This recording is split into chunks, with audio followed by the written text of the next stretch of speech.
Desde la capital de Serbia prosiguen los trabajos de la cumbre ministerial del Movimiento de Países No Alineados, al conmemorarse los 60 años de su constitución.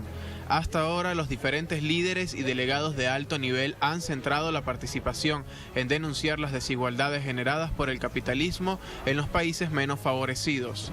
En su discurso inicial, el presidente de Serbia, Aleksandar Vučić, destacó la importancia de abrirse al multilateralismo y en fomentar el diálogo como vía para promover la paz en el mundo.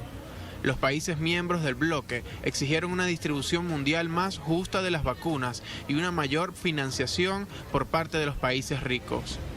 Como invitado especial, el secretario general de la ONU, Antonio Guterres, instó a las naciones ricas a destinar la mitad de los fondos que proporcionan a los países en desarrollo con el fin de hacer frente al cambio climático. Esta mañana en Agenda Abierta seguiremos dando cobertura al evento y analizaremos las reacciones que han generado las intervenciones de varios líderes.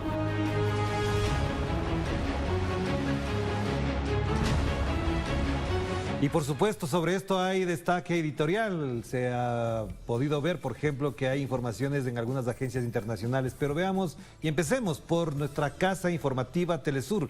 Avanza la cumbre ministerial por el 60 aniversario del MNOAL. El presidente de la República de Serbia, Aleksandar Vučić, que daba la bienvenida a las delegaciones de 114 países, centró su discurso de apertura del cónclave en la importancia de abrirse al multilateralismo y en fomentar el diálogo como vía para promover la paz. En su participación, en cambio, el canciller ruso Lavrov expresó su seguridad de que el MNOAL es capaz de contrarrestar los intentos de suplantar el papel coordinador central de las Naciones Unidas. Mientras tanto, el ministro de Relaciones Exteriores de Nicaragua, Denis Moncada, afirmó que el MNOAL debe redoblar los esfuerzos para que prevalezca la paz. Y ahora veamos lo que dice la Agencia Cubana de Información Prensa Latina. Cuba ratifica su compromiso con el movimiento de países no alineados. El canciller Bruno Rodríguez evocó la celebración hace 6 décadas de la primera conferencia cumbre del movimiento en Indonesia. Cuba ratifica empeño común para salvaguardar postulados fundacionales de Bangún, así como principios y propósitos del movimiento. Cuba es miembro fundador del movimiento y en 2 ocasiones ocupó su presidencia. Veamos lo que dice Monitor de Oriente. El movimiento de países no alineados contribuye a la paz y la justicia mundiales, dice el presidente de Azerbaiyán. El presidente del bloque, Ilham Aliyev, en su discurso de apertura dijo que el movimiento de los países no alineados ha desempeñado un papel importante en la arena internacional con sus esfuerzos dedicados a la paz, la justicia y la solidaridad globales. Azerbaiyán seguirá trabajando para aumentar la solidaridad dentro del movimiento, prometió el presidente. La violación de la integridad territorial de los estados con el uso de la fuerza es totalmente inaceptable. Azerbaiyán apoya plenamente los principios de soberanía e integridad territorial de todos los países, dijo Aliyev. Y veamos ahora lo que destaca en su portal de la página web del periódico mexicano La Jornada. Exigen distribución de vacunas más justa. En una reunión para conmemorar el 60 aniversario del MNOAL, Ghana, miembro fundador, arremetió contra las potencias mundiales por no repartir las dosis de forma equitativa, al señalar que las naciones pobres están a merced de los estados poderosos que acaparan los suministros.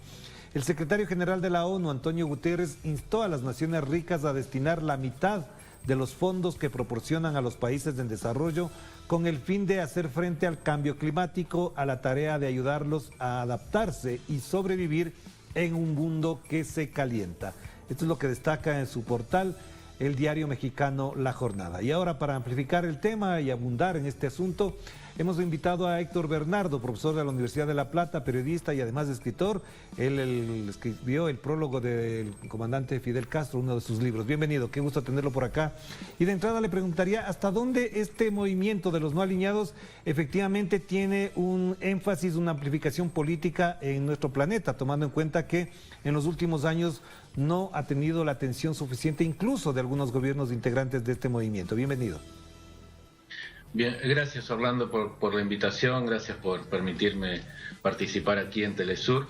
Realmente hasta ahora no ha tenido el peso necesario este espacio, pero empieza a encaminarse hacia la construcción de esa estructura que necesita para sostener digamos, este discurso que fue muy contundente de los países que participaron, la necesidad de cambiar las lógicas, la necesidad de que la comunidad internacional empiece a replantearse la estructura organizativa que ha tenido hasta el momento, porque vemos que las estructuras que están funcionando realmente no lo han hecho como deberían, no están garantizando la paz, no están garantizando la distribución de las vacunas, no están garantizando la no injerencia en los países, en los asuntos internos de los países, no están garantizando el multilateralismo. Entonces el movimiento de países no alineados genera expectativas, es un espacio realmente que genera expectativas, valga la repetición,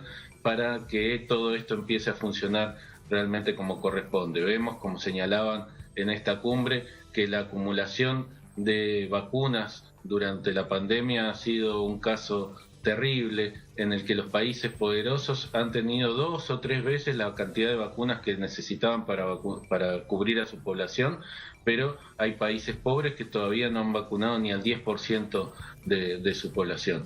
Recientemente incluso países no tan poderosos, pero como Chile, por ejemplo, ha anunciado que tiene, si es necesario, la cantidad de vacunas para dar una 4ª dosis. Mientras que, como señalaba recién, hay países que ni siquiera han podido vacunar al 10% de su población. Después vemos el nivel de injerencia que se ha dado en la región, los ataques a Venezuela, los ataques a Cuba, el bloqueo que se ha dado contra Cuba, que se sostiene ya hace 60 años contra Cuba, es un acto criminal, pero en época de pandemia es un crimen de lesa humanidad, porque realmente impedir la entrada de medicamentos, impedir la entrada de respiradores, impedir los recursos mínimos para que un pueblo pueda enfrentar esta pandemia que asola al mundo, es un crimen de lesa humanidad. Y sin embargo, Estados Unidos puede hacerlo porque la estructura internacional se lo está permitiendo. Claro, pero entonces frente a esto, Héctor, este resurgimiento del NOAL da cuenta de otro elemento que también está en análisis en el mundo, en la geopolítica, y es lo que ya mencionaba usted, el decaimiento, por ejemplo, de la hegemonía de Estados Unidos, pero también la otra parte es que algunos, quizás muchos países están muy interesados en desligarse de esa fuerza dominante hegemónica que tiene Estados Unidos en la toma de decisiones de cada uno de estos países. ¿Hasta dónde también esto evidencia el desplome de esa potencia en el plano geopolítico?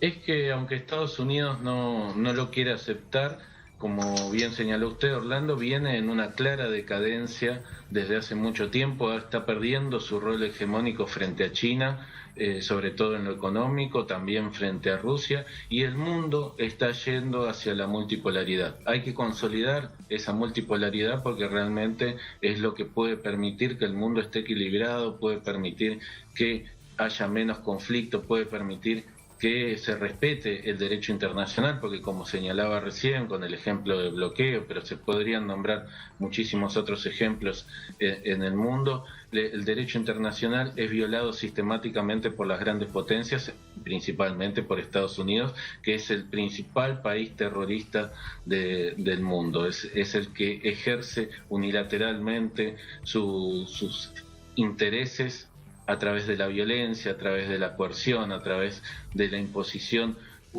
arbitraria de medidas contra distintos países. Por nombrar los de la región que nombré recién, Cuba, Nicaragua, Venezuela, son un claro ejemplo, pero también lo hemos visto en Medio Oriente, en la destrucción de Libia, en lo que pasó en Afganistán, en lo que pasó en Irak. Estados Unidos utiliza la comunidad internacional para justificar sus acciones y cuando no las puede justificar, incluso en la comunidad internacional, lo hace porque puede. Como ha citado más de una vez Noam Chomsky, los países poderosos hacen lo que quieren mientras los países chicos respetan el derecho internacional. Claro que sí, gracias Héctor por esta importante intervención a propósito de este tema que da para mucho más, pero bueno, el tiempo se nos quedó corto frente a esta necesidad de amplificar los comentarios y la reflexión al tema. Te mando un abrazo, que esté muy bien. Gracias a usted, un abrazo grande.